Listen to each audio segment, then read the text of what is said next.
1,20,000,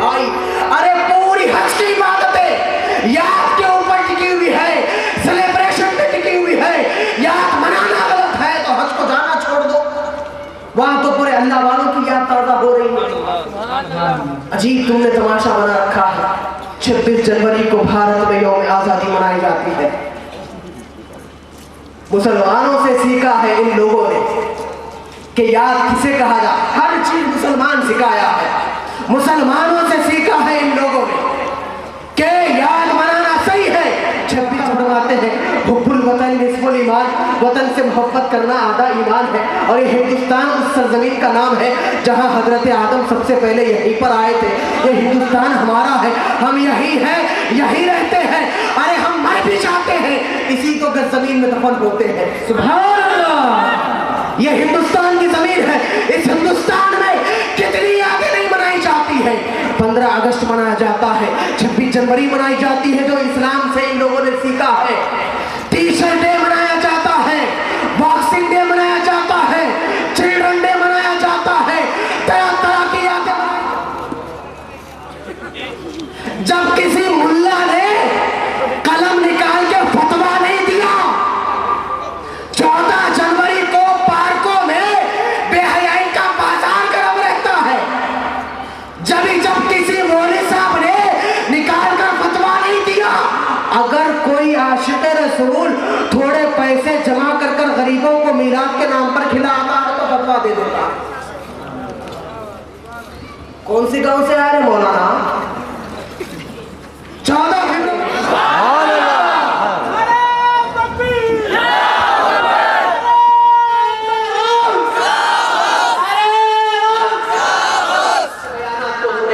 تو میں جو بتا رہا تھا ابھی, ہمارے حضرت یاد دلا کر گئے آب زمزم کا پانی جو پیا جاتا ہے وہ کس کی یاد دلاتے ہیں؟ حضرت ابراہیم کی یاد. ارے دنیا کی دوسرے پانی کو بیٹھ کر پیتے ہیں, ابراہیم علیہ السلام کی پانی, حضرت اسماعیل علیہ السلام کے قدموں سے جو پانی نکلا وہ پانی جب پیتے ہیں تو کھڑے ہو کر پیتے ہیں. کیوں پیتے ہیں؟ کہاں حضرت اسماعیل کے قدموں سے نکلا ہے, تعظیماً کھڑے ہو کر پی رہے ہیں. یہ حضرت اسماعیل کی یاد ہے میرے بھائی. اگر یاد بنانا غلط ہے تو سنو, اور ایک دلیل سنو. پہلے میں آپ کو نمازوں کا حوالہ دیا, پھر حج کا حوالہ دیا, اب کس کا حوالہ دے رہا ہوں وہ غور سے سنیے.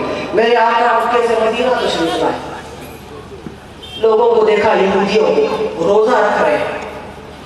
اگر جذباتی 2 گھنٹے کی تقریر ہو لیکن اس میں آپ کو سمجھ میں نہ آئے, جلسہ ختم ہوا, صبح پوچھے گئے بھائی کیا بولے, دھواں دار تقریر بولے بھائی, زبردست بولے. ارے ماشاءاللہ کیا بولے وہ رکو پوچھو, لیکن زبردست بولے تو یہ فائدہ نہیں دینا دے گا. آپ کو تقریر بھی جذباتی تقریر, آپ کو جذبات, ہم جذباتی تقریر اس لیے کرتے ہیں, ولولے میں اس لیے آتے ہیں تاکہ آپ کو بھی جذبہ آنا. اور یہ علماء اہل سنت کا خاصہ ہے. میرے نبی علیہ السلام جب تقریر کرتے تھے بسا اوقات بیچ میں جلال میں جذبے میں آتے تھے. یہ سرکار کی سنت کوئی غلط نہیں ہے. ہاں اگر اس جذبے کو غلط جگہ استعمال کرے تو وہ غلط ہے. میرے آقا مکے سے مدینہ تشریف لائے, یہودیوں کو دیکھا کہ روزہ رکھ رہے ہیں. آقا نے پوچھا کس بات کا روزہ؟ یہودیوں نے جواب دیا کہ محمد عربی صلی اللہ علیہ وسلم ان کے شکرانے میں ہم یہودی لوگ